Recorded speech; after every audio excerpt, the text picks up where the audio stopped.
vai ser? Para mim, um café preto. Um café preto. E deixe-me ver. Uma torta de bananas. Uma torta. E pro meu neto aqui, o que vai Avô, ser? eu queria algo gelado, tipo... Um mate. Que tal um mate gelado, hein? Legal!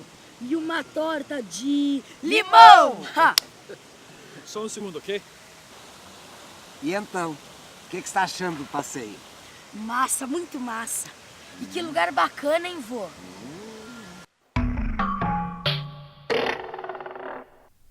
Santinha, minha querida Santinha, por favor, me ajude, me dá uma força.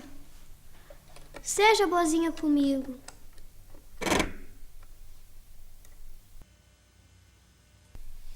Não foi você, né?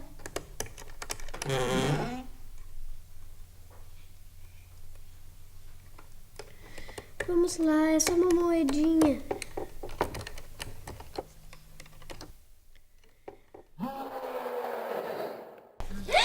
Que susto! Te assustei, é? Quem não deve, não teme. O que você estava fazendo? Pedindo empréstimo pra Santinha. Empréstimo para Santinha. Essa é muito boa. Vô, que barulho é esse? Meu óleo está fervendo. Deixe correr. Vô, que maravilha este mate. É uma maravilha mesmo. Você nem imagina. Como assim? Há muito mais história nesse seu copo de vidro do que pode supor a nossa vã filosofia. Não entendi nada. Você sabia que isso que você está tomando, os índios muito antes de Cabral já tomavam? Não. Você sabia que quando os espanhóis chegaram à América do Sul, eles conheceram a tal de erva mate, que eles chamavam por outro nome, é claro. E é provável que os incas já tomassem isso que você está bebendo. Os incas? Ei, garçom, me traga mais um mate. Mas capricha que eu quero um bem antigo, viu? Conta mais, vô, vai. Tá bom, tá bom. Vamos lá. Você sabia? O mate, o nome da cuia, né? Mate em quechua quer dizer vasilhame, né? Então, o nome mate vem do quechua, né? E, por consequência, pode ter sido apropriado dos incas que, de alguma maneira, tiveram um entrecruzamento com isso. Mas eu acho que muito mais por conta da língua do que do hábito.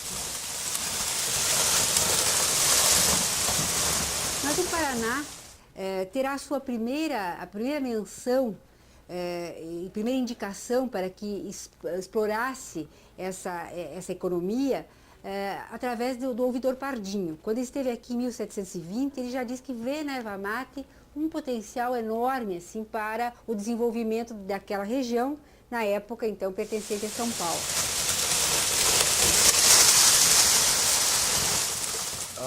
O Paraguai tinha problemas com a Argentina. Os argentinos queriam anexar o Paraguai à Confederação, à República Argentina. E os paraguaios não queriam isso. Então surgiu assim uma espécie de prevenção contra os argentinos. E os políticos paraguaios adotaram uma medida que hoje seria um escândalo, uma coisa antieconômica. Proibiram a exportação de erva mate paraguaia para a Argentina. Porque quem fornecia erva mate para os argentinos beberem eram os paraguaios. No Brasil, no Paraná, nem se pensava nisso. A nossa comunidade, como já falei, era pequena, humilde, eles não tinham essa visão. O pessoal mais rico daqui, os que eram eleitos vereadores e eram os presidentes das câmaras, das cidadezinhas que aqui existiam, eles eram tão humildes culturalmente falando que eles não tinham a visão de que em Buenos Aires se consome um produto que aqui é mato, a erva mate. Então, quando o Paraguai proíbe essa exportação, os argentinos, desesperados para não perder aquela estrutura toda de comércio da erva mate, eles vão procurar as regiões onde ela existia. E foi aí que, em 1820, desembarcou em Paranaguá o Francisco de Alzagaray, para mim é Alzagaray, talvez Alzagaray, não sei. Aqui em Curitiba também estiveram argentinos procurando mate, mas que vieram por terra.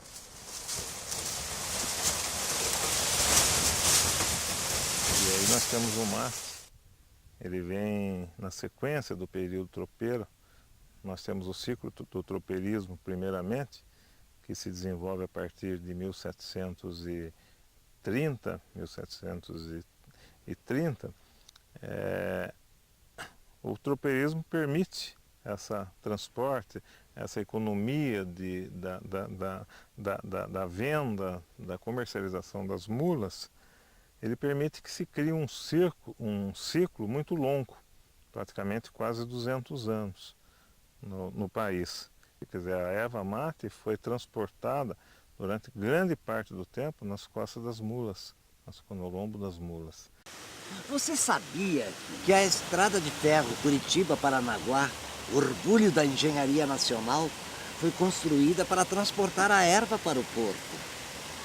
E que a própria emancipação política do Paraná deve muito ao ciclo da erva mate? E que até a Universidade do Paraná, a primeira do Brasil, foi construída por causa da erva. Pera, avó, que eu não tô entendendo nada. Ciclo, universidade, credo. E os índios? Cadê os índios? Quando os espanhóis chegaram, os índios ensinaram para eles a arte de beber mate, mostraram o caminho pelo qual se buscavam as folhas e se preparava a bebida. Os espanhóis receberam deles essa informação, usaram como puderam. Na verdade, para os espanhóis foi fundamental ter a folha da erva mate para misturar com a água, porque o sabor da água era muito diferente do sabor da água que eles estavam habituados. Havia uma reação, né? E ao colocar a erva na bebida, na água, isso mudou a vida deles, dos colonizadores, né? Então, daí que surgiu essa demanda enorme pela erva mate. Quer dizer, a erva mate trazia, basicamente era uma coisa muito útil para o colonizador. Porque com o tempo, imagine que a exploração da erva mate, que antes se resumia a regiões perto das áreas onde os espanhóis estavam, onde os índios estavam, começou a ter que se expandir. Os índios tiveram que começar a buscar erva mate cada vez mais longe, né? Então o sacrifício, o esforço era cada vez maior e a vida da tribo se desorganizava completamente. Os homens não saíam para as atividades normais da tribo, eles saíam para trabalhar para os espanhóis em incursões que demoravam às vezes até meses. Então isso desorganizou completamente a cultura e a vida das tribos. Quando os jesuítas começaram a intervir nesse processo, a intenção deles era, de um lado, dar proteção, né? Ou seja, evitar esse processo de massacre a que os índios estavam sendo submetidos, mas eles fizeram a moda deles. Quer dizer, os índios foram levados para as reduções, mas cercados de proibições. E uma das proibições era de consumo da erva mate. Um pouco depois, os jesuítas passam, quando eles saem do Brasil e vão se instalar na Argentina, com os índios, eles passam a investigar formas de reprodução da erva mate, né, não mais nativa, mais plantada, e fazem muita pesquisa, porque era uma planta de difícil reprodução. Eles custaram a dominar o processo, mas acabaram dominando. E aí os jesuítas ganham o monopólio do comércio. Então há uma mudança radical de um período de repressão ao consumo e à produção para um outro período em que eles produzem a erva e têm o monopólio do comércio.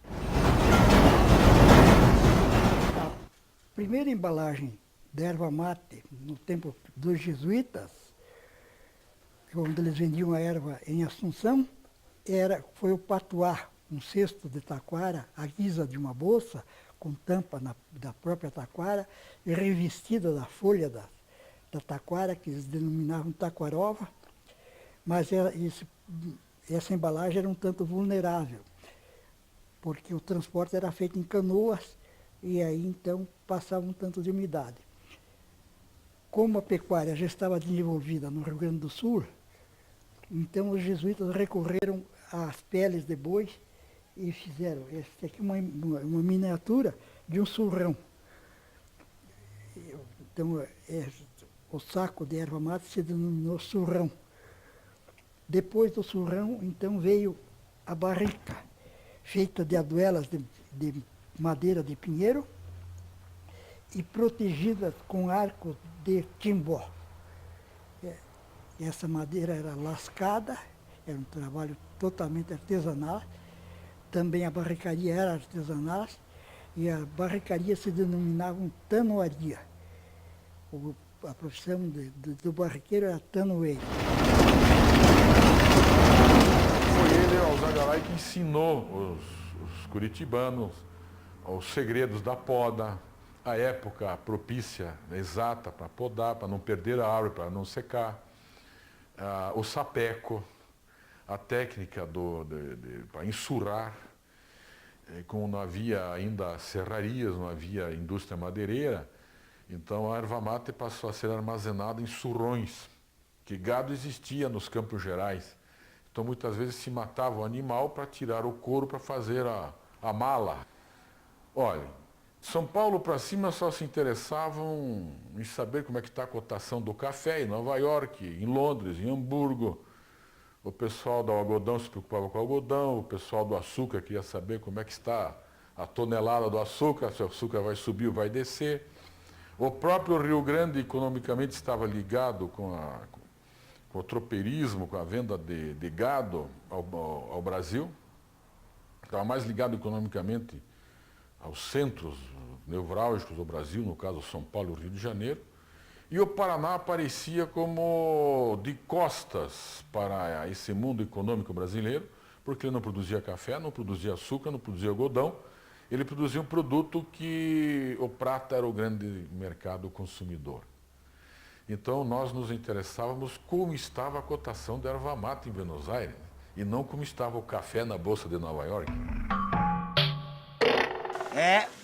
Nessa época o que dava dinheiro era o gado e a erva. Foi uma coisa impressionante. Surgiram companhias de navegação no Rio Iguaçu e estrada de ferro à beira do Rio Paraná. Navegação no rio? Nós temos uma iniciativa do Amazonas de Araújo, aqui na Marcondes de Araújo, aqui na região já saindo de Porto Amazonas, hoje Porto Amazonas, né? Na época o Porto de Caiacangue, outra denominação que assim se dava, nós temos já a inauguração da Era dos Vapores. Então o Rio Iguaçu, principalmente no trecho São Mateus, Porto Amazonas, União de Vitória, ele recebia em larga escala a presença das naves, né, das lanchas e dos barcos, né, e com isso foi se criando também uma colonização para dentro. Os vapores, vão passar os vapores da Mate Laranjeira, que é a primeira multinacional da erva mate sul-americana. É o mate produzido no Mato Grosso, hoje Mato Grosso do Sul. Desciam aqueles rios afluentes na margem direita do Rio Paraná até Guaíra. Eles fundaram a cidade de Guaíra, atual Guaíra, não Guaíra dos jesuítas.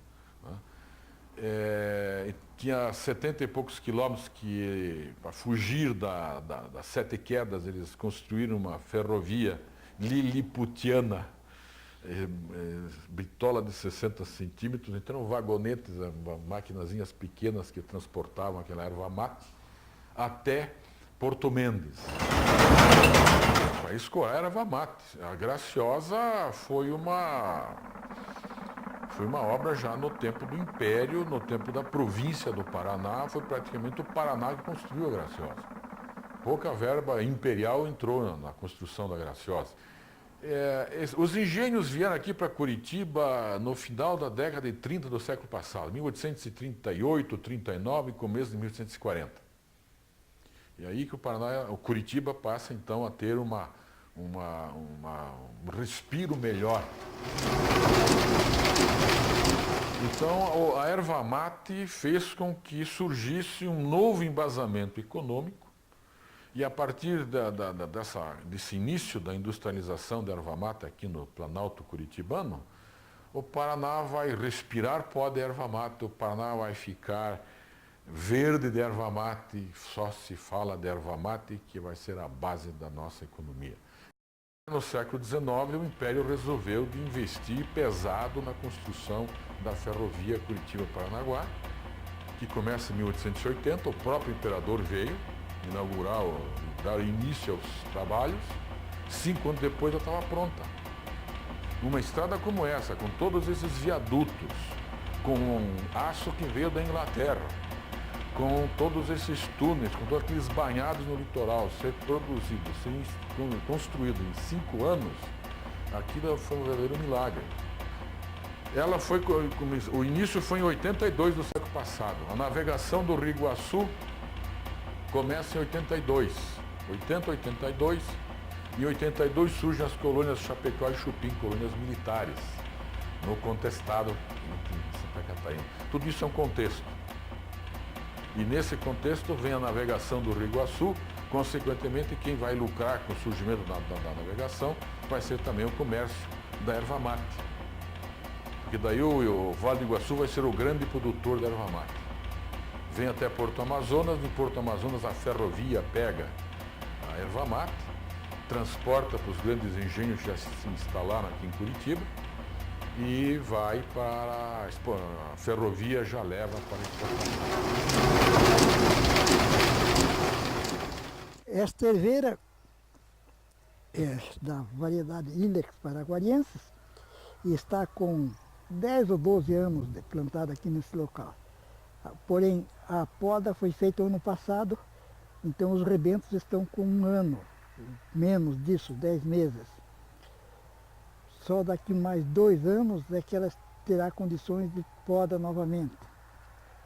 É uma herveira macho, porque ela produz sementes, mas não vinga. Região da erva, né? O traçado da região da erva pega um pedacinho do Mato Grosso, a área de ocorrência da erva mate, desce pelo oeste do Paraná, pela região que coincide com a área das araucárias, né? Da floresta com araucária, e vai até o sul, até a parte superior, a metade superior do Rio Grande do Sul. E essa é a área de ocorrência da erva mate. A área de consumo é bem mais ampla, né? Porque o consumo se difunde pelo Uruguai, pela Argentina, pelo Chile e pega até uma parte da Bolívia, né? Então, é realmente a América Espanhola que consome a erva mate, que é produzida em terras portuguesas. A erva mate é uma planta de sombra. A erva mate é uma planta que tem essa característica, ela vive dentro da floresta. Ela tem os seus controles biológicos estabelecidos pela floresta. O que ocorre quando você expõe a erva mate ao sol é que, de fato, ela cresce mais, ela produz uma massa de folhas maior, mas ela perde o sabor, ela muda de sabor, e o pior é que ela fica sujeita a todas as pragas e doenças às quais ela não está sujeita quando está dentro da floresta, né? Ela é uma planta moderna nesse sentido, porque nós estamos na fase de recuperar a floresta, nós não estamos na fase de botar abaixo, chega de pôr abaixo. Então, nesse sentido, eu acho que estimular a recuperação de ervais nativos, estimular o adensamento de ervais é a prática mais moderna que a gente pode ter hoje na agricultura, sobretudo para pequenos agricultores. E em algumas regiões do Paraná, essa experiência está sendo feita com muito sucesso. Fazer o agricultor devolver a erva para a floresta, adensar a erva dentro da floresta e deixar que a floresta volte. Pois essa é uma história bem agradável e bonita, né? Na verdade, a erva mate é uma planta nativa que ocorre nas mesmas áreas de ocorrência do pinheiro. Na chamada floresta umbrófila mista, que é a mesma floresta da embuia, a floresta das canelas, a floresta das grandes madeiras nobres. E a área de ocorrência dessa combinação de plantas que formam essa floresta é a partir do primeiro planalto de Curitiba, né, cuja altitude é maior, e essa altitude determina outro tipo de solo, outro tipo de vegetação, outro tipo de clima, desce, vai até o sul, né? Pega a área central do Paraná, a área central de Santa Catarina, um pedacinho do Rio Grande do Sul, e um pouquinho na Argentina, muito pouco. E é onde tem erva mate, não existe erva mate fora daqui, como não existe pinheiro. Os índios chamavam de plantas irmãs porque, na verdade, onde havia pinheiro havia erva mate, né? Porque era a mesma floresta. A erva mate cresce na sombra dos pinheirais.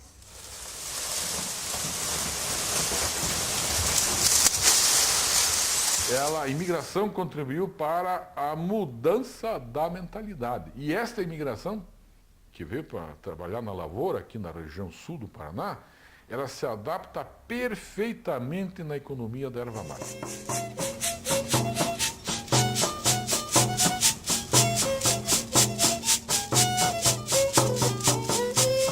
A safra da erva mate começa depois do inverno, exatamente. Aí em agosto, setembro e outubro são os 3 meses base para o corte da erva mate, por várias razões. O inverno já está acabando, então a geada, quando é muito forte, não acaba com o caule da erva mate e assim formando o apodrecimento, ou a planta também sofre mais por causa dessas consequências. E também a época da rebrota das árvores, como a própria fruta, a água está subindo, então por esse motivo que a erva mate é cortada.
Aqui agora você já está vendo embaixo da cancha, produto final. Olha a erva aqui, ó, da porcentagem certa de pauzinho, ó, peneirada. Do jeito que o dono da erva quis. Aqui está uma bolsa com erva mate canchada não padronizada. Isto é, aqui veio do produtor, onde ela foi elaborada no barbacoa comum, tendo sofrido os processos de sapeco, secagem e malhança. Aqui ela vai ser padronizada, isto é, ela passa pela peneira de limpeza, onde é eliminado o talinho e o pó. Então, passada pela peneira de limpeza da canchada, a erva mate vem para esses dispositivos aqui, onde uma válvula se fecha, ela sai por uma bica e vai ao depósito de cancheada padronizada. Pode ser aproveitada para exportação. Aqui é a bateria de pilões, onde é aproveitada a parte mais grossa da erva granulada, que não passou na peneira de classificação de tipos, e aqui então ela completa o benefício, formando inclusive a goma, que é uma das partes integrantes da erva de chimarrão. Depois de passada pela bateria de pilões, a erva vem a este elevador que a conduz à peneira de classificação de tipos. Então aí ela está completa, porque ela já está em forma de goma e de erva beneficiada. De lá ela volta por aquele outro dispositivo que vem a este caixão onde ela é empacotada.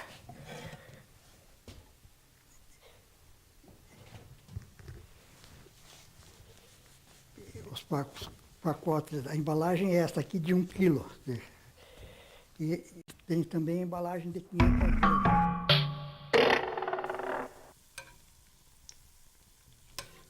Você cozinha muito bem, né, avó? Mas por que tanto bolinho?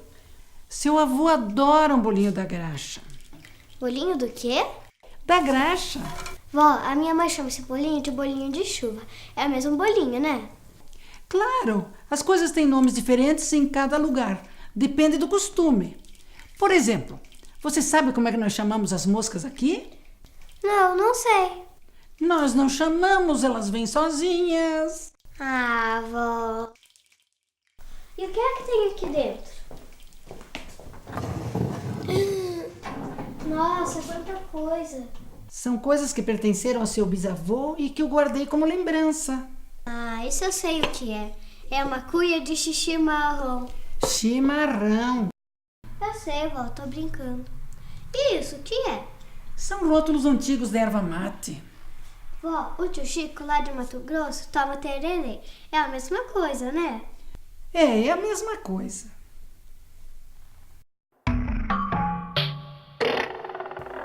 Mas se formos ver esse ciclo do mate, o Paraná tem uma importância muito grande e nela a figura do Barão do Cerro Azul, evidentemente, porque foi um empreendedor, né, foi alguém que se colocou à frente de tudo, criando realmente uma indústria, mas ele contou com o apoio que eram grandes amigos do Francisco de Camargo Pinto. Porque ele realmente vai fazer uma transformação, não só do ponto de vista do maquinário, né? Ele era um engenheiro naval, vem para cá, com o conhecimento de engenharia mecânica, vem para cá e se transforma num engenheiro de mate. Né? E vai criar máquinas justamente para resolver toda a problemática do mate. Inclusive a ideia inicial dele era transformar todos os processos, são 3 processos básicos para a produção do mate. Que é o sapeco, a secagem e a trituração. Ele queria fazer isso tudo num processo só, o que ele não vai conseguir, ele vai ter que fazer em processos separados. Mas ele vai realmente produzir máquinas incríveis, né, que vão resolver esse problema e vão colocar o produto brasileiro para ser exportado. E ele foi o que fez a grande reforma no engenho do Barão do Cerro Azul para que se transformasse em um engenho a vapor. Né? Essa transformação foi fundamental, porque aí o engenho, as imperiais fábricas de erva mate vão ter um papel importantíssimo, né? E o Barão vai conjugar a erva mate uma série de fatores. Quer dizer, quando se introduz a barrica, veio a necessidade do rótulo.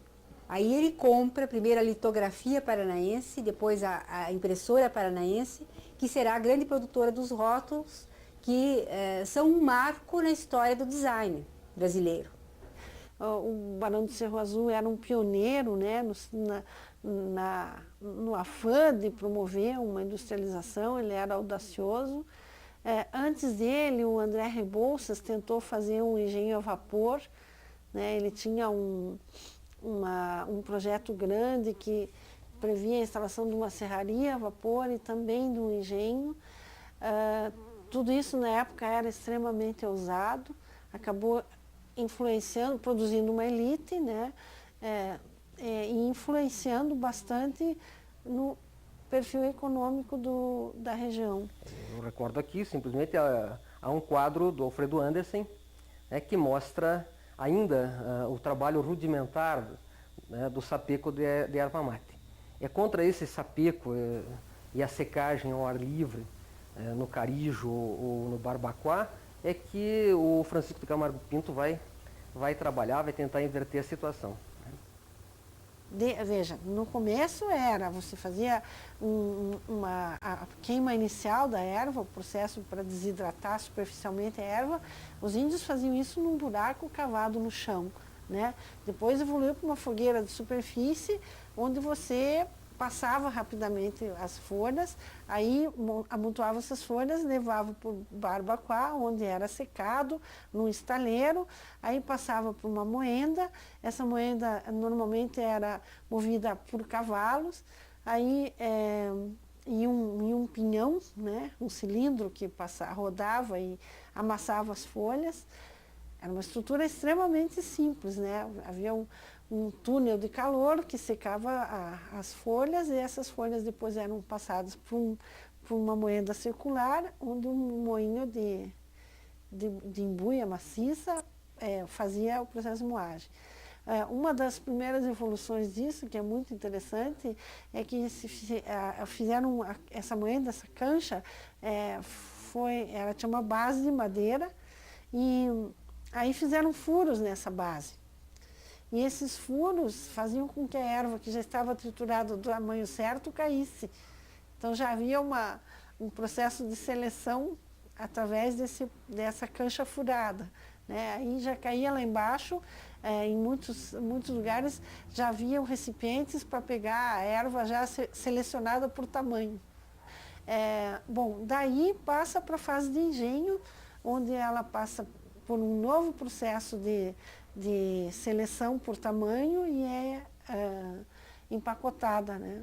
Então aí entra a habilidade de fazer a mistura certa, né? Então havia a erva, existe até hoje erva com mais caule, mais pedacinhos de caule triturado, outras menos, com mais pó, outras menos. Então é uma série de segredos aí, que é o segredo de cada engenho.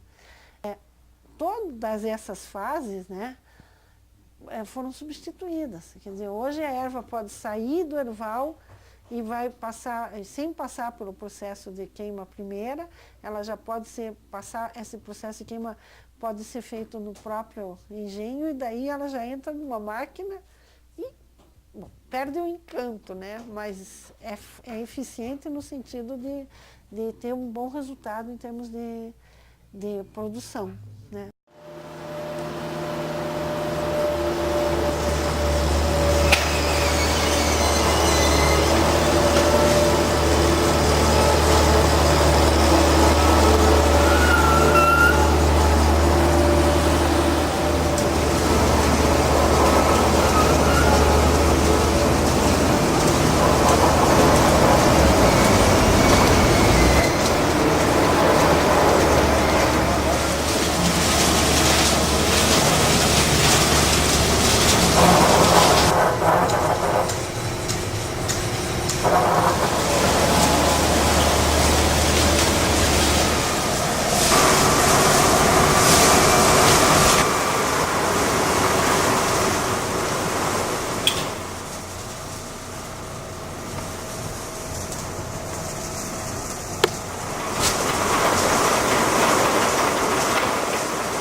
Esta é uma cuia argentina. Eles lá usam cuias pequenas para economia da erva. Esta é uma cuia chilena. Ela é trabalhada com cobre e a bomba também é de uso chileno. Também o cesto é totalmente diferente dos que se usa por aqui. Essa é do chimarrão gaúcho, também é cuia de porcelana. A porcelana é usada no chimarrão, principalmente para a prova, porque ela não é totalmente neutra. Ao passo que a cuia de purungo, se fica uns dias sem uso, já ela altera o paladar. Esta é uma guampa de tereré, usada no Paraguai. É de chifre de gado e com bomba de metal.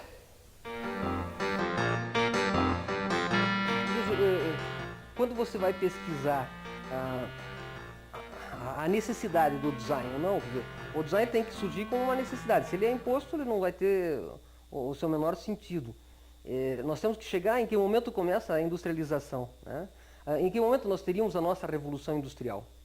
E, bom, o que nós sabemos que a revolução industrial inglesa começa com a máquina a vapor. E me parece que no Paraná a coisa também se assemelha muito, só com uma defasagem relativa, né? A máquina a vapor estaria na primeira revolução industrial inglesa, nós teríamos aqui já por volta, eu tenho a impressão, depois, em todo caso, depois do 1820, em torno de 1850, quando começa a se implantar as máquinas a vapor para a industrialização, inicialmente da erva mate e depois da madeira. Então, acho que aí é o momento da nossa revolução industrial. Aí ela vai, então, chamar a atenção ou mostrar quais são as necessidades dela, de uma produção, de um desenvolvimento inicialmente de maquinário, uma indústria de ferramenta, que eu acho que o Dr. Francisco Camargo Pinto estaria mais ligado na construção das ferramentas que vão produzir a nossa revolução industrial e, consequentemente, vão criar a necessidade do nosso design. Mas o que chama atenção, eu acho, é um aspecto muito raro nessa questão, que é o seguinte: a erva mate demandava uma tecnologia própria, né? E é interessantíssimo você observar como esse processo de desenvolvimento tecnológico ocorreu. Quer dizer, do barbacoa, do engenho primitivo, até a forma como a erva mate é produzida hoje, houve uma evolução extraordinária. E é num universo muito específico, não é uma evolução padrão do mundo desenvolvido. Ninguém importou máquinas de fazer erva mate ou de coisa assim, nada. É um desenvolvimento tecnológico local extremamente interessante, né? Hoje você já tem engenhos quase automatizados. Se você faz uma comparação entre um engenho como aquele da Lapa e os engenhos modernos, é um espanto. Quer dizer, o engenho moderno é ascético, é super limpo. Aquele engenho é mágico. O engenho da Lapa é mágico, porque ele é todo envolvido num pó verde, que é o pó que sai do beneficiamento da erva, e parece uma atmosfera de duendes e fadas, é muito extraordinário.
Da mesma forma como nós tivemos dentro do tropeirismo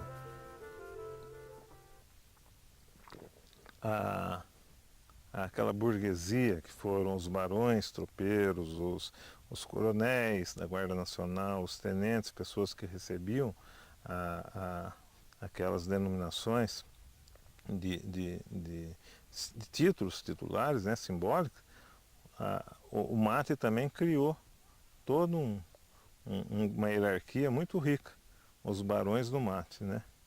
São os homens da era da aristocracia, eles são os homens da modernização. Então, barão do mate, eu acho uma alcunha assim, que tem até um lado pejorativo e que denota assim, uma aristocracia distante do povo. Eu acho que não tem nada a ver, eram homens empreendedores que representavam uma faceta da modernidade e da industrialização. Então o imigrante se adapta muito bem à produção da erva mate, mas ele não conseguiu entrar na industrialização da erva mate, porque a industrialização estava nas mãos da grande elite, da tradicional elite curitibana, na tradicional elite paranaense. Agora, o que se forma aí é uma intelectualidade, né, ligada ao mate. Essas pessoas... Bom, no caso do Francisco Camargo Pinto, o pós dele foi ajudado por Dom Pedro II, foi mandado estudar na Europa, quer dizer, ele se torna um grande intelectual por interferência do próprio Império. E o Império ajudou muita gente, quer dizer, o que você vai ver é formar uma intelectualidade, e essa intelectualidade é a base da nossa formação cultural. Tem talvez no Davi Carneiro, o dono da ervateira americana, o ervateiro mais significativo nessas medidas com relação ao direito do trabalho, porque ele criou no Brasil a primeira carteira do trabalho. A influência platina foi muito grande aqui no Paraná. Em Curitiba, por exemplo, a nossa boca maldita. De onde veio essa ideia boca? é da boca de Buenos Aires. Porque aqui surge o footing na Rua 15, no começo do século. Surgem os cafés, né? As meninas vão lá, né, bem vestidinhas, vão mostrar as suas qualidades e a rapaziada lá chumbando uma cervejinha, né? Aquele footing do sobe e desce, né, que existiu na Rua 15, né, gerou a boca, e até com o mesmo nome importado de Buenos Aires. Que na época, começo do século XX, por incrível que pareça, a legislação brasileira proibia o surgimento de universidades. Havia instituições isoladas, faculdades isoladas, medicina, direito, etc. Mas a universidade em si era proibida. Quando a legislação permitiu, surgiram 3 universidades no Brasil, particulares. A do Paraná, a de São Paulo e a de Manaus. Todas elas girando em torno de uma economia. Porque você não faz uma universidade sem base econômica. Tem que ter um lastro na sociedade para que ela possa sustentar esta instituição. Então, a nossa foi baseada na erva mate, daí que elas tiraram o seu sustento. A de São Paulo, óbvio, no café, que é antecessora da atual USP, com o mesmo nome, só que particular, ela acabou falindo. E a de Manaus, que girou em torno da borracha. Pô, vô, então quer dizer que havia uma grande indústria? Isso tudo acabou? Não acabou, não. Ela continua. O problema é que os argentinos, que são grandes consumidores de chimarrão, passaram a produzir eles mesmos. E o chá? E o mate gelado? Oh, bem lembrado. Estas foram as únicas saídas para que a coisa continuasse. Hoje o nosso mate é tomado nas praias de todo o Brasil. E tem outra coisa. Após o ciclo do mate, veio a soja, o trigo, o café e, por fim, a indústria e outros tipos de riqueza. E hoje a moçada tá na internet, disso eu entendo. É claro. Com toda a reviravolta do mundo, com todas as mudanças de padrão de consumo, de hábitos, a erva se manteve. A indústria da erva mate no Brasil, embora pequena do ponto de vista assim, de representatividade, ela conseguiu se manter, né? Esse segmento industrial foi um segmento estável, né? E hoje eu acho que ele está mudando de patamar para uma indústria mais sofisticada, cuja base continua sendo ainda hoje a pequena produção dos pequenos agricultores no interior do Paraná e Santa Catarina e parte do Rio Grande do Sul. E esse é um outro aspecto, quer dizer, além de manter a floresta, a erva mate pode manter o agricultor na terra, porque a renda da erva mate para a pequena propriedade é expressiva, né? E como existe um mercado permanente, é uma segurança. Aliás, os agricultores chamam a erva mate de poupança verde, né? Não é verde de dólar, é verde do verde da erva, né? O fato da erva hoje ter utilizações variadas, quer dizer, que não se restringem à produção do chimarrão, é realmente importantíssimo, né?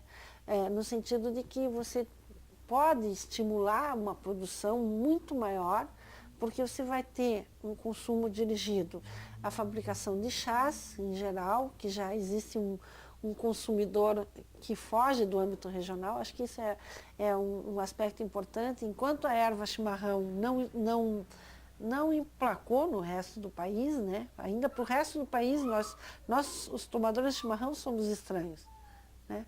Para o resto do país. Quer dizer, o pessoal olha meio de lado. Agora, o chá não. O chá mate é uma coisa que se expandiu pelo país. Que os próprios cariocas lembram ainda do mate, introduzido nos hábitos até da praia, né, como uma nova opção. E depois, com essa opção naturalista, ele reforçou ainda mais a sua presença, né? Chegou 2 conterrâneos meus, eu sou pernambucano, né? Chegaram e falaram, olha, você não tem uma vitamina aí? Não tem nada assim para matar a fome, né? Da fome?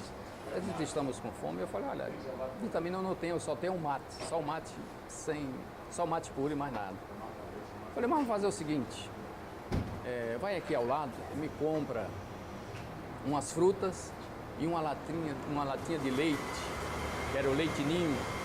Aí eles compraram a latinha de leite, as frutas, e eu fiz uma vitamina. E o líquido eu coloquei o chá mate. Fiz aquela vitamina, eles tomaram, eu também tomei. Achei muito bom, muito gostoso, fiquemos satisfeitos. Eu falei, peraí. Aí depois eu conversando com meu irmão, falei, vamos lançar o mate com leite, porque ficou muito bom. E hoje já existe uma gama de produtos mais sofisticados, tanto na linha da indústria química, da indústria farmacêutica, que consome a erva mate, como até para fazer preparados básicos de chicletes, por exemplo, para acentuar um determinado sabor. Quer dizer, o mate entrou numa outra linha de industrialização que vai garantir a manutenção do setor. Quer dizer, nós não precisamos pasteurizar o país. Nós temos condições de ter tecnologias adequadas a características regionais. E a erva mate oferece tudo isso. A erva mate é extraordinária por isso. Quer dizer, é uma planta que oferece desde a possibilidade de manter a floresta até você ter um parque industrial característico e específico que corresponde exatamente a essa região. A erva mantém o agricultor na terra, é uma bebida saudável, ela agora está abrindo para uma expansão, para um parque mais voltado para a indústria farmacêutica, para a indústria química. Quer dizer, uma coisa notável, né? Notável, a erva como dizem os índios, é um presente dos deuses mesmo. Então, comilões, satisfeitos? Muitíssimo. Quase. Sabe, vovô, eu gostava quando acabava a luz e a gente acendia umas velas e contava histórias. Você tem toda a razão. Barriga cheia e agora o circo. Opa! Tomara, né, vó, pelo jeito da fera.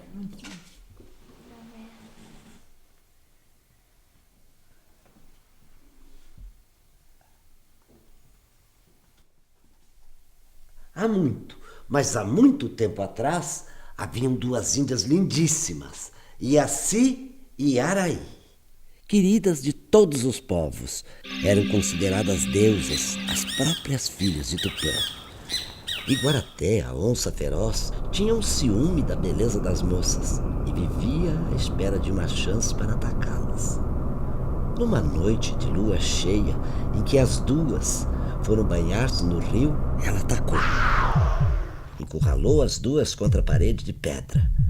Quando estava para saltar sobre elas, surgiu um índio velho que enfrentou a fera com seu machado de pedra.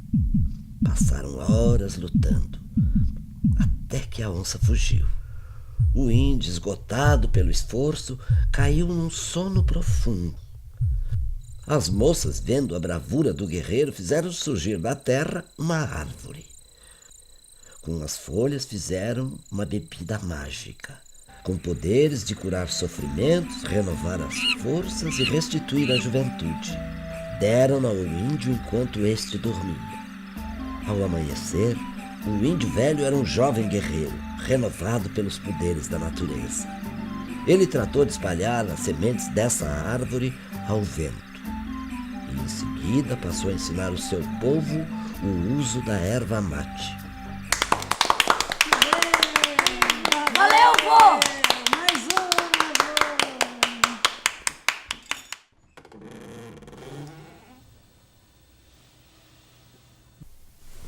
Você viu quanta coisa eles sabem? Pois é, a avó me falou de piratas, guerreiras, jesuítas, um monte de coisas. Putz. O que foi? E o café? Será que ele tem história? Dormindo?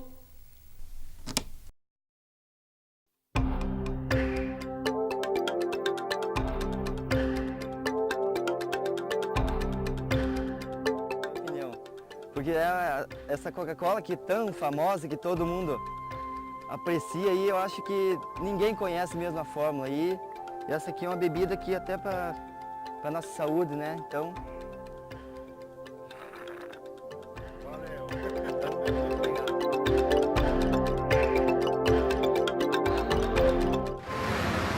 O mate é muito gostoso.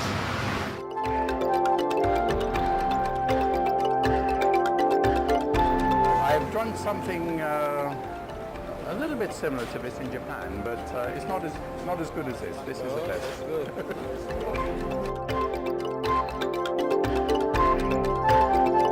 Olha, eu tomo mais o chimarrão. Chimarrão chegou aqui às 6h30 da manhã. Eu, o gerente e o subgerente.